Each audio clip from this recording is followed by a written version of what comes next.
House of the Dragon is by the Targaryen family around 200 years before the events of Game of Thrones. It explores what led to the extinction of dragons and the fall from power of the Targaryens. We start with Rhaenyra riding a dragon like it's an everyday activity. The first episode has quite a slow pace with giving a lot of lore about the old dynasty, and although it's set to a prequel, it can be quite jarring, even for someone who has already watched Game of Thrones. I will say the CGI is quite good for its production, especially since the dragons blend in seamlessly. The cinematography only got better with this new series, along with more breathtaking landscapes. Princess Rhaenyra is practically the spitting image of her successor in every way. I mean, there is a lot of incest, so it's probably intentional. We know so far that only people with Targaryen blood can ride the dragons. Her uncle Daemon is a bit creepy to her. At the very least, I got a weird vibe from the very first scene.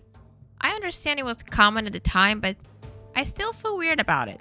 The scene where Viserys shoots the baby over his wife was brutal.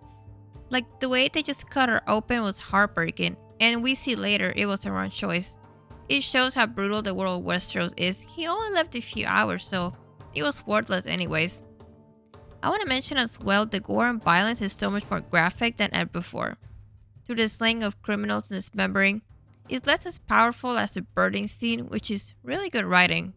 The standout is Daemon. He's a terrible person, but he can be funny and make some good points. It's clear he wants to take the throne from his brother, and it's a troublemaker. So much that the king chooses his daughter over him as an heir. The heir for a day joke was out of pocket, but I still found it pretty funny. He's brutal in his pursuit of justice, and his character makes him unfit to be a king. He's still entertaining, but not fit to be king. Seeing Matt Smith as Daemon is such a joy in itself. It makes me quite giddy, over knowing the 11th Doctor himself is playing such an entertaining villain. Seeing him in episode 1 already foreshadows some devious shenanigans to come from Jesse's first appearance. The funniest part, this isn't the first time we've seen his butt on screen. It's really weird how they aged down Alicent in the show. I get they wanted to make her friends with Rhaenyra, but they could have done that without aging them down. King had to pick between a 12-year-old and a 15-year-old in the show. Alicent was 18 in the book, which is honestly a lot more comfortable.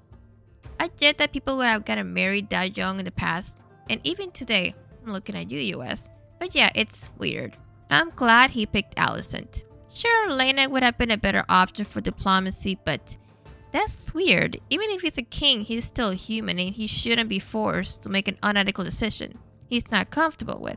For an alliance, it doesn't matter. Second episode was just even better, and the face-off at the end with a new king and a rogue prince was great development. Seeing cheeky and clever makes this series moment much more enticing to see, and it's only the beginning. I hope to see Rhaenyra grow into her own and finally be respected by the council. So far, the conflict is looking to be interesting, and I see infighting in the throne. I'm looking forward to the next episode. Already off the bat, you get to see the dragons used in pure combat, and from the looks of it, they don't see a difference between friend or foe.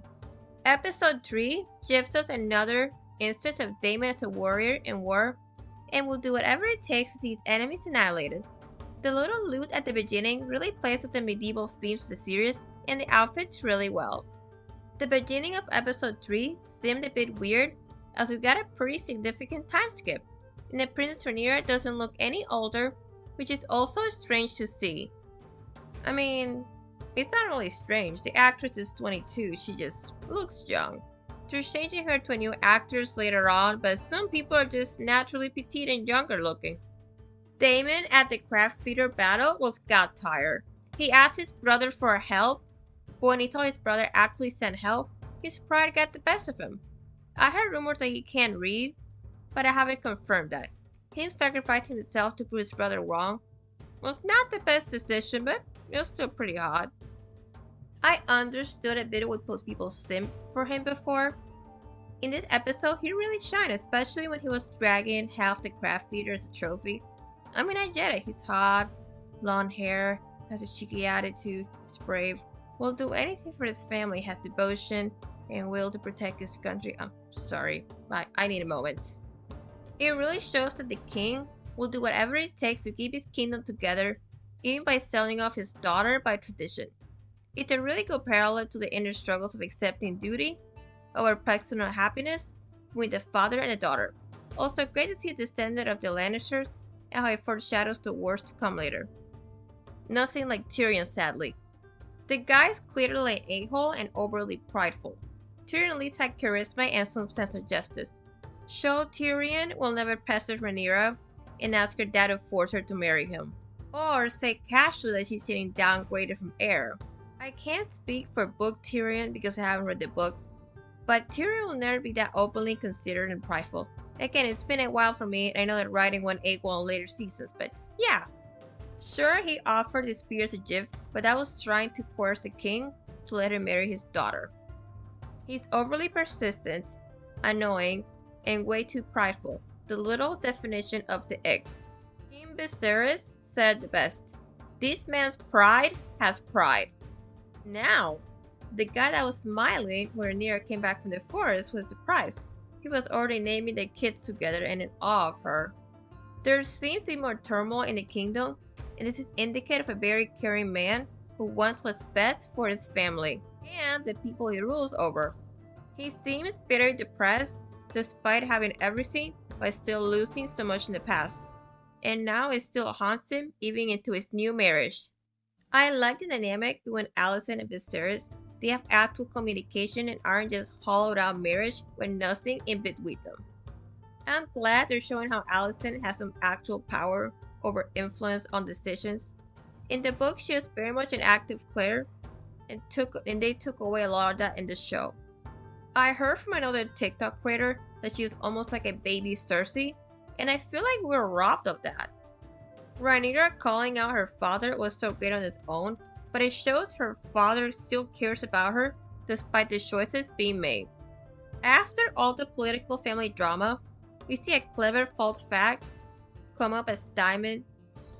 After all the political drama, we see a clever false flag come up as Daemon absolutely kills it in the battle, and shows just how great he can be. He uses himself as a sacrifice to get all the forces to go into one place. Most importantly, out of the cave and into the open. Turned into a one-sided battle, becomes a full-on massacre with dragons and swords. At the end of the episode, we see Daemon with no fear and unaliving the leader of the Craft Eater. Like our videos, like and subscribe, and comment if you want to know anything else. After the great display of betrayal in the last episode, we pick right back up with Daemon meeting his former wife. Outcasted from his family due to his doing, he confronts his former lover by ending Royce's life. We finally get to meet the bronze bitch. Sadly not for long, it's a cool nickname actually, kinda badass. Meanwhile, Viserys is out at sea, sick as can be. There is tension when the king wanted to marry Prince Rhaenyra as soon as possible, while his former right hand is Otto Hightower decides to start enacting his plan to have the new Queen Alicent take her part in seizing the throne. The same man who planned for the king's downfall now sent Rhaenyra to be married to a Balerion named Laenor. Despite people seeing the king as lazy, it's actually smart. He kept his throne for his future grandchildren, keeping the name Targaryen to the Iron Throne for the next century. It was surprising the Balerion prince isn't a gay relationship, but it does help make the marriage of the two cousins look formal instead of intimate. Rhaenyra sticking to her duties to her kingdom is quite noble, and somewhat crude, knowing her knight Criston Cole basically be her concubine. This is a great switch up in gender roles, and shows how hard this could be accepted on the other side of the spectrum. Seeing Cole question his virtues and just telling the truth makes him pretty noble, but maybe too noble, but it does betray Rhaenyra's trust. Criston Cole has to be the dumbest person I have ever met. You've known her for years and don't see why she refused your offer? She complains, but she wants the crown and power in the end, and there's nothing wrong with that. Furthermore, she's in love with her uncle. It doesn't matter how good the deed is, it's not give up the crown or a Daemon good. He also didn't want to marry her for love. That was just an excuse. He just wanted to feel honorable again. Like, does he think he has like magical properties to make her give up her dreams? If he had his head out of his ass for once, he'll understand his secret is safe. She wouldn't want that out either, and he would rather not be with her anymore. He can just say no. She has others lined up anyway. Anyway, he's a selfish, toxic a-hole. He only thought of his honor and blamed her, not the system. He didn't stop to think that it was the traditions and society's fault. They place value in his birth too. Instead of thinking it's pretty similar to what women go through, he blames her and becomes paranoid. Furthermore, men take oaths like this all the time, for example, priests or holy figures. He then goes on to tell himself with Allison. He could have just said, no, I didn't see her with Damon, and that would have been the end of it. I get it, you're worried about your life, but you're also telling yourself and being too obvious. Literally, all you have to do is keep his mouth shut. If you want to end this, seek help, please, but don't drag everyone else into it and make it their problem. A woman will never do the same thing he did. Maybe there are a few exceptions, but for the most part, they will know marrying royalty is not an option. There are probably a billion bastards roaming around Westeros, and the royal family hasn't married any of the mistresses. The king questioning his legacy is mirrored in his mindset of regret and worry. The death of his wife in the first episode shows that test of his will, changing him forever. When the royal wedding happens, it almost feels like the original Game of Thrones, just with better production and quality. Of course, we get a pretty snobbish appearance of the Lannisters. I'd like to give a personal shout out to the Balarian family. All of them look so good, especially Laenor. Her style is immaculate. Her beauty took my breath away. When Daemon shows up, it's like chaos is ready to break loose with the eager smile. Surprisingly enough, Queen Alicent showed up to make everyone silent, even Viserys. After the king's speech, and during the royal dance, Daemon is confronted by Jorah Royce about his wife's death. Not only does he handle it calmly, but he says to show his dominance over the situation. Just the same, he decides to confront his niece and decides to try to take her as own. Chaos comes with a fight taking place, and Conan killing his fellow knight Sir Joffrey being Laenor's lover. I have to say it's unfortunate. Daemon and Rhaenyra flirting in front of the crowd was pretty hot. You could see Viserys' frustration watching them. He covered for them last time, but it'll be useless if they keep acting like this in public. Rhaenyra asking him to take her away shows she would have never chosen Sir Cole.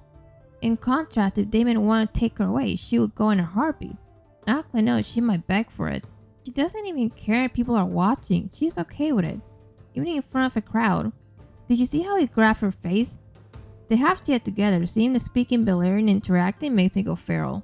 Sir Criston Cole strikes again. He did it out of paranoia. Sir Joffrey knew about the truth and he panicked. Still, unaliving in front of a whole crowd makes you look worse and more suspicious than before.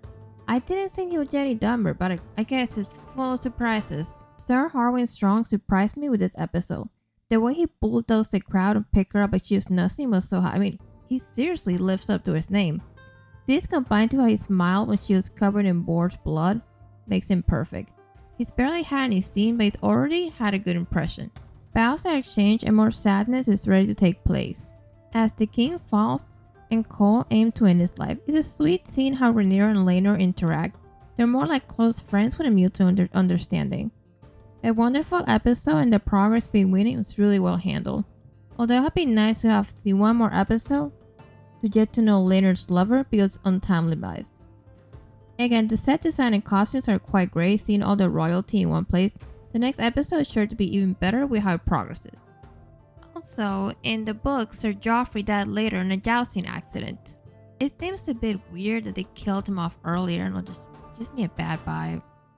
Anyways, if you like our videos, like and subscribe. See you next time. Hello, this is Mary from Type Peak. Let's just start on episode 6. We pick up back up 10 years later. We're near in the same situation as we found her mother in the beginning. Giving birth to the future heir of the throne, yet this time not being forced and thankfully not dying. It's bizarre seeing the story bring us so far into the future. Rhaenyra and Laenor now handling the royal affairs.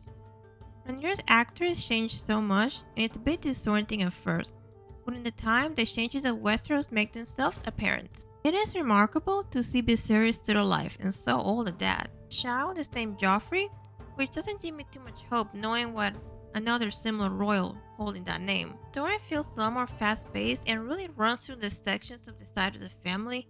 Can't quite say I like it, but it's intriguing still. It's very refreshing seeing a realistic post-birth scene. Usually they will make their stomach flat again in movies, almost like the birth didn't happen. Here you can see Rhaenyra still have a bump and is leaking milk. You can tell she's way better mom than Alicent. She's malnourished her baby even when she's in pain. In contrast, you can see Alice back at episode 4 looking displeased holding her baby. I understand being annoyed at the crying and the work, but her children are the proof of it. Aegon is spreading his seed all over King's Landing on his window. The servants look scared when he's nearby. Helena literally flinches at her touch. At least Cersei was a good mom. Was basically a lioness protecting her cubs. Helena saying Aemon will have to close one eye is significant. Certain Targaryen are dreamers that can see the future. She mentioned that after the conversation of him getting a dragon. She had to see adult married life between the two with Sir Harwin and now the Royal Knight. Big plus from Cole and new dragons now coming into the world. I'll say this, the cinematography is so dark at times that it feels very hard to see anything. I'm not certain why there are so many dreaded colors, but it does feel a step back from prior episodes. It's a shame we didn't see more of Sir Harwin. He's clearly a good dad and he's there for his kids.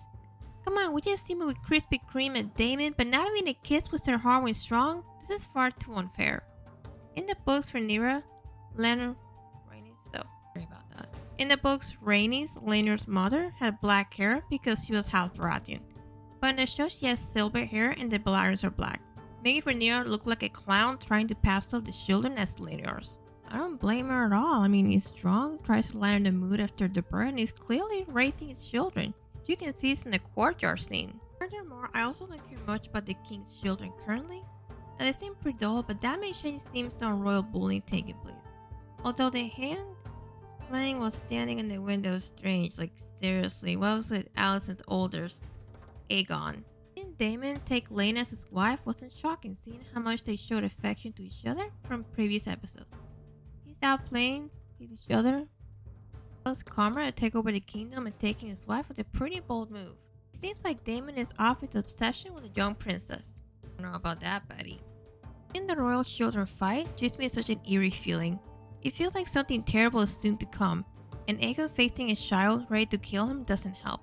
The rumor of Sir Harwin being the father of Viserys' children stirs the pot even further, and Cole shows a lot more favoritism to Alicent's children while battle training. This causes problem with him and Harwin.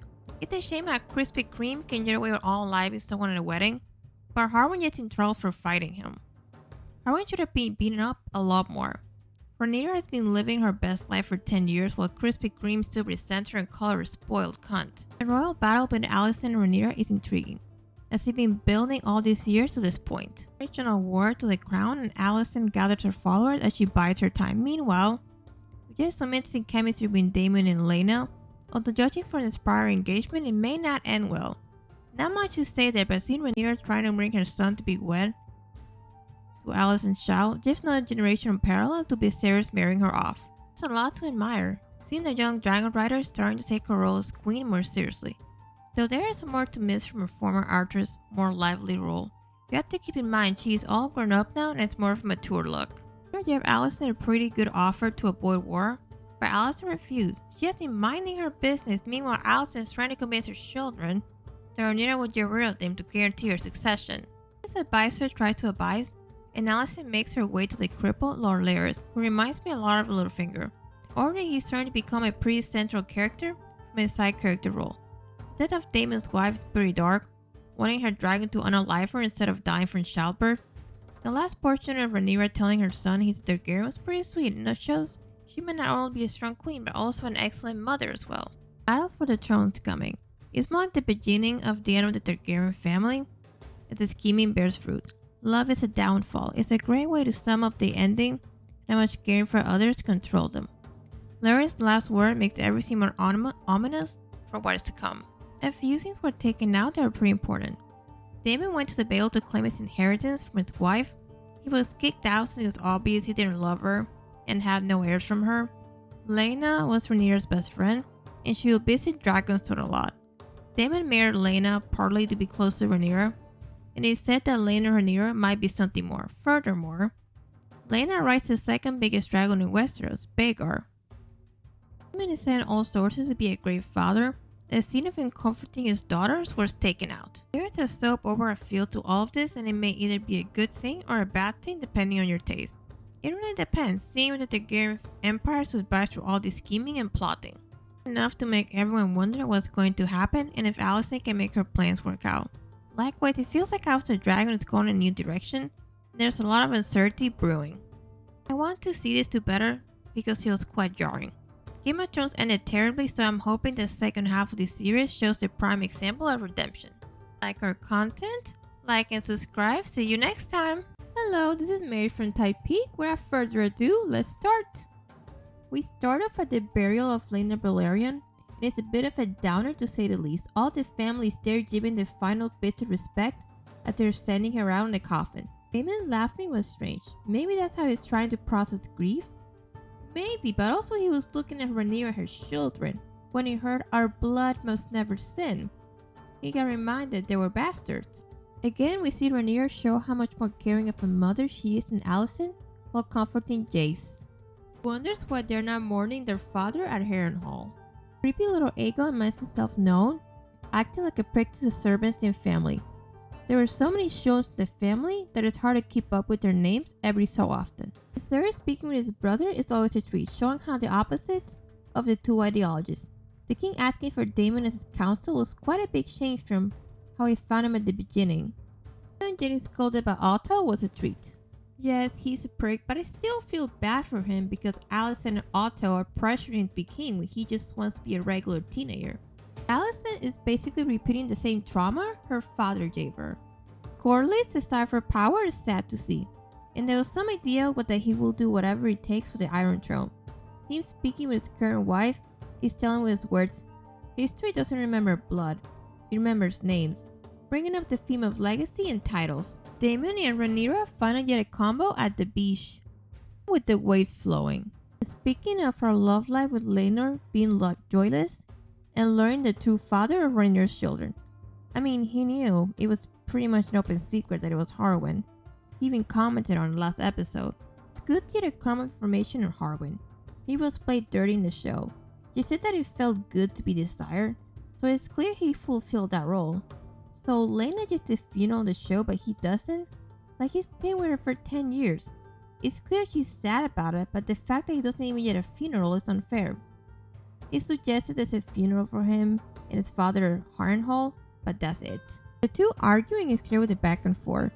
Daemon not saying he didn't love his wife shows his deep desire for his niece, and it shows where he's showing it back with a kiss. The two consummate these new feelings, and it's both very sweet, just somewhat weird. Not just the age gap, but the family's relationship always seems so out of place.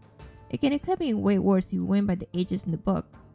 The scene wasn't what I expected. Don't get me wrong, Emma does a great job, but he had more chemistry with Millie. Like, it was sweet, but way too sweet to a boring extent. And it's a one-note flavor. I was expecting 9-Inch Nails Closer type of energy. In episode 5, he hit the wall of anger. That was pretty hot. Overall, it's missing passion, and I want to say anger, but not quite. A good example is a snippet from Corpse Husband's song, "Shock me like you hate me, but you love me." It needs more aggressiveness. Come on, pin her against the wall. Get a little angry. Anyways, I get what it wasn't as hot as it could have been. They both lost their long-term lovers. In that case, I hope to see a better scene in the future. Come on, HBO, I waited 7 episodes. Aemon facing a dragon and decided to take them for a joyride. He tamed it quite well, despite the ridicule, and it just tells me Aegon's pretty full of himself. CGI and real-life animatronics make the dragon look wonderful, especially how it blended seamlessly with the background. You could really feel the flying scene in this one, and windy beaches add so much needed personality to the background. Aemon showing the same bullying to his cousins really was messed up, but that's what happens when bullying is reciprocated. And Sir Harwin's children fighting with a knife was intense. That kid was certainly ready to kill, and I can't say for sure if Aegon's eyes being cut out was deserved. The kid battle was something that I think made the build up to a prior episode more worthwhile. Okay, they did corner him, I'll give him that, but it is their mother's dragon! He could have walked away instead of grabbing that rock, but he didn't. To lose defense, Aegon went at him with a rock, and a knife was close by. Aemon did taunt him and hurt their cousins, Rhaena and Baela, so they came to their defense. I mean, it's their dead mother's dragon, and on top of that, it's their mother's funeral. To Aemon, any dragon would have done. But to those girls, that dragon was symbolic of their mother. Aegon didn't question and take it down a peg was great already. Viserys really is looking more like Gollum, but has been aging recently, even hobbling on a cane now. Funny that I mentioned Gollum, there's already memes on Twitter showing his progression to Gollum. I finally see Alicent true nature trying to take the eye of his child. Anger and resentment. I really like the king still cares about his daughter, and how Alicent's ready to kill Rhaenyra was so emotional. Aemon handling at the end professionally, I may have lost an eye by the King of Dragon, makes him see a lot of potential in his role in the story, and I hope to see more of that from the other children. Otto then comes forward to Alicent, and it seemed like he nearly lost it in the royal games for the throne. Otto knowing how to handle this in a calm and collective way is sinister. But his cunning mind knows how to handle the ugly game. Back with Rhaenyra being sewn up, she conversed with Laenor over their sons being called bastards with her husband. I like that he's honest, and I hope he doesn't pull a Kristen Cole and starts acting too honorable. Both see the relationship and bedrooms be pretty dead. It's more healthy to see that their marriage didn't work out. Him saying she deserves better, letting everyone come together with the same reformed relationship with Daemon and already come to fruition. I mean, it's pretty established that they're most good friends. He cares for her, but it's purely platonic. Larry speaks with Alicent, again ready to start acting like a good advisor, and Daemon's niece says she needs him. Come on, good advisor. Really, yes, because someone who kills his brother and father in a whim is always up to something good. In fact, they will never do anything wrong to hurt their family. You could even say he's a family man. The power in her voice, how much she wants to burn with him, and the two doing the taboo. This episode showed me Daemon doesn't care for the throne. At least not as much as I saw first. He accepted King Consort title. Not Regent, but Consort. Regent makes you have the ruling power. Daemon will do what it takes to do so, hiring Sir Carl to kill Laenor, essentially stepping over an obstacle. I knew from the first episode Daemon messed up, but going that far to meet Rhaenyra is impressive. Marriage between the two is simple, wearing rustic Selmore gowns, and sealing with a blood cut from the lips. At the very last minute, death of Laenor, only shown to be a lie, and escaped just in time with his lover Carl to a whole new life in Essos. In the books, Carl kills him in a public fair. It's rumored to be out of jealousy, and Carl was where Laenor has found another partner. So there's 3 different sources in the books with slightly different point of views. For the most part, it's clear consensus that it was Carl, and there were a lot of witnesses. Only one source says Daemon hired him or influenced to do that. I'm not sure what they did, but the lighting and the direction this one was leaks better than the last episode. This was fantastic with very pivotal scenes, and I look forward to a political battle for the throne last. I actually disagree with this one. For a good portion, I had to have my brightness all the way up, and I still could barely see it. If you like our content, like and subscribe. Hello everyone, this is Mary. Today I'll be discussing episode 9 and 10 of House of the Dragon. If you hear anything conflicting, it's because this video has both the opinion of me and Amser. The beginning opens with a lot of darkness surrounding the area, and it's hard to see a thing. As news of Viserys' death reaches Queen Alicent in the mid-morning. Otto, also being informed, determines the next plan of action to be taken as Alicent, despite how caring she seems, plus the prospect of Viserys saying Aegon is in his words. I'm uncertain it was a misinterpretation or manipulation, but we know now the council has been plotting for a while for this to happen. It's so frustrating seeing Alicent be on their side after they left her out on purpose. This is why I'll never root for Alicent. She will most likely never get over her pick-me phrase. Instead of choosing to be a logical conclusion it's a system and her dad causing problems, she doesn't rebel against them. She instead works really hard to gain the admiration of people who will never respect her. And that is something I don't know how to cure. It looks like Krispy Kreme has shown himself once again, killing an innocent on behalf of his selfishness. For many who have already seen Game of Thrones, the King's succession really reminds me of Stark losing his throne to the demented Joffrey.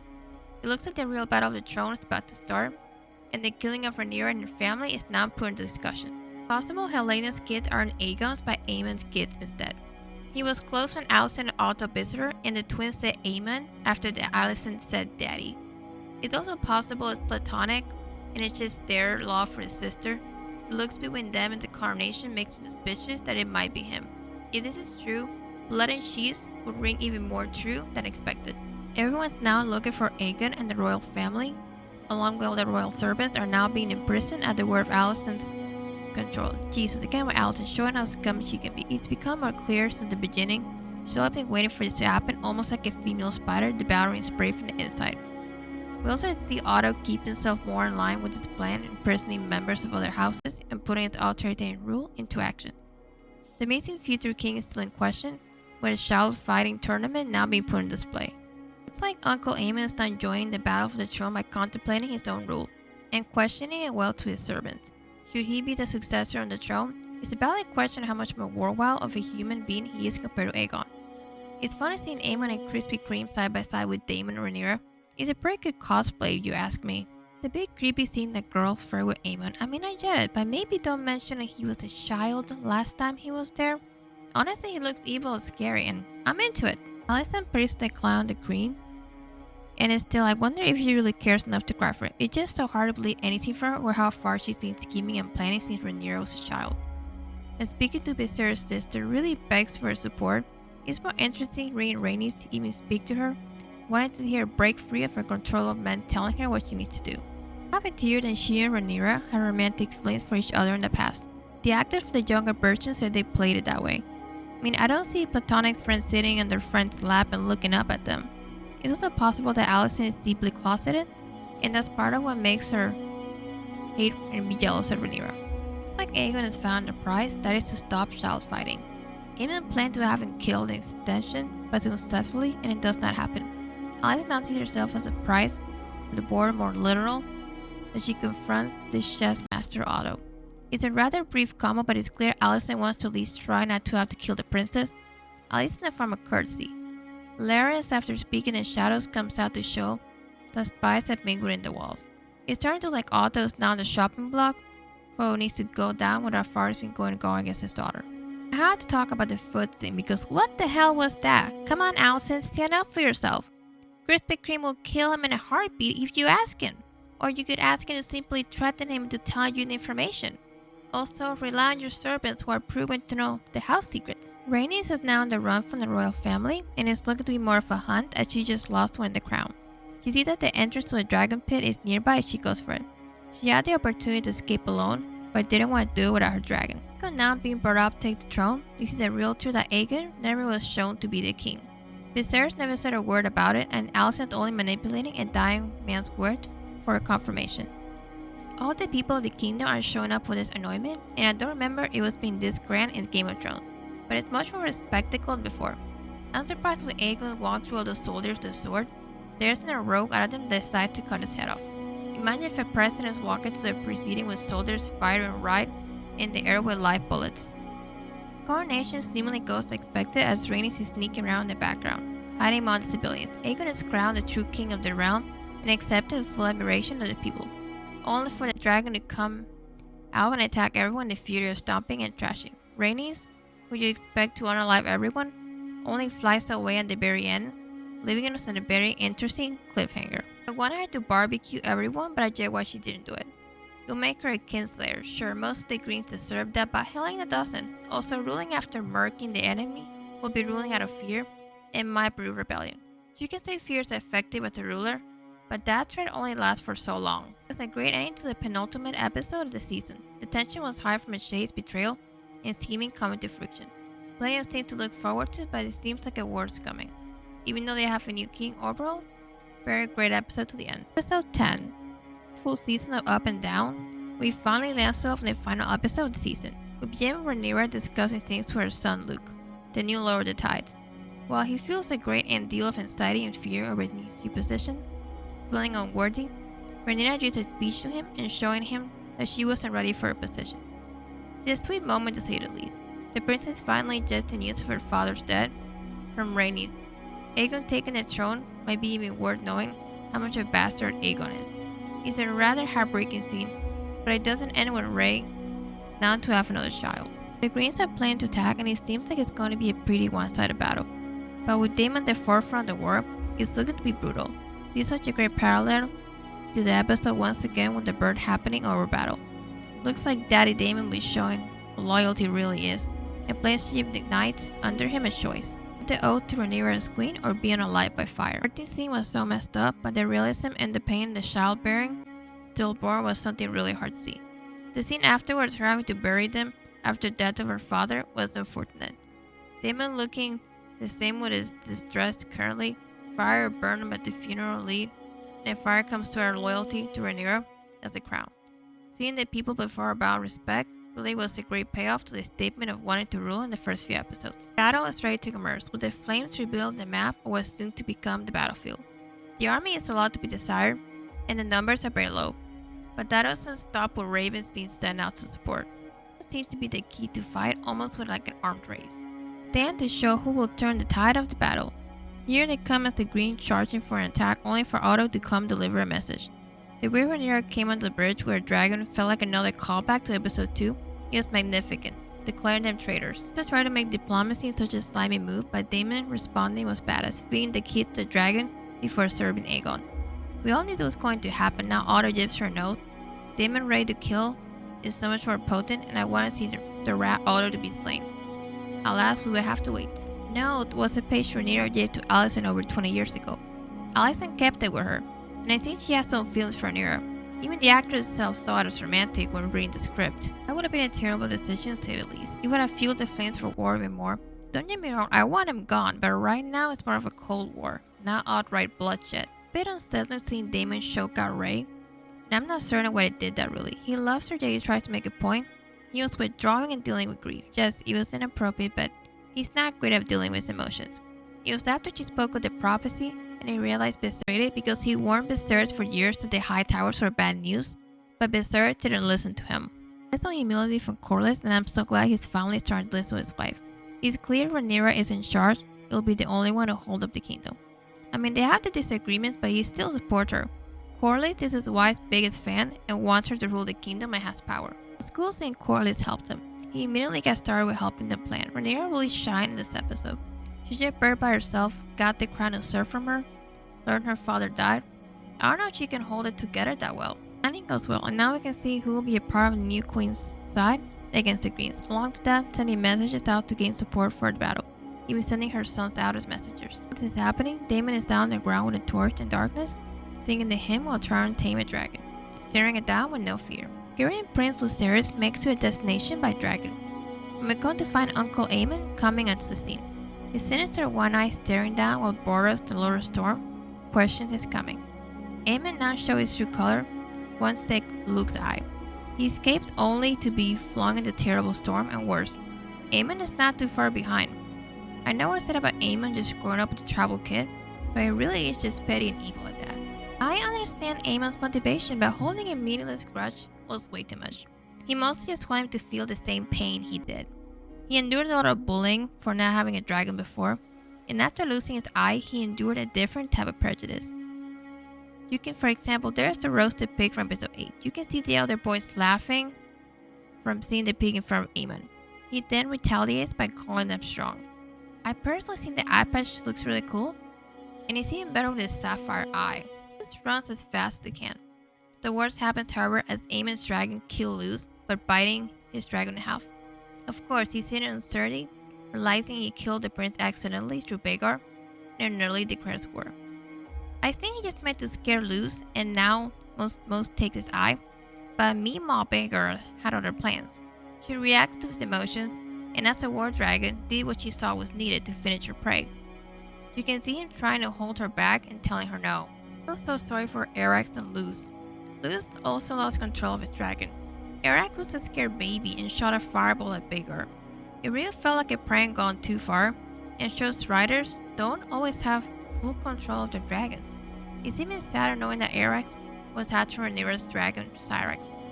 In the book, some accounts say that it was an accident. But for the most part, it said that Aemon boasted about his death and presented Luce's eye in a bed of seaweed to Rhaenys Baratheon. That seems way too excessive.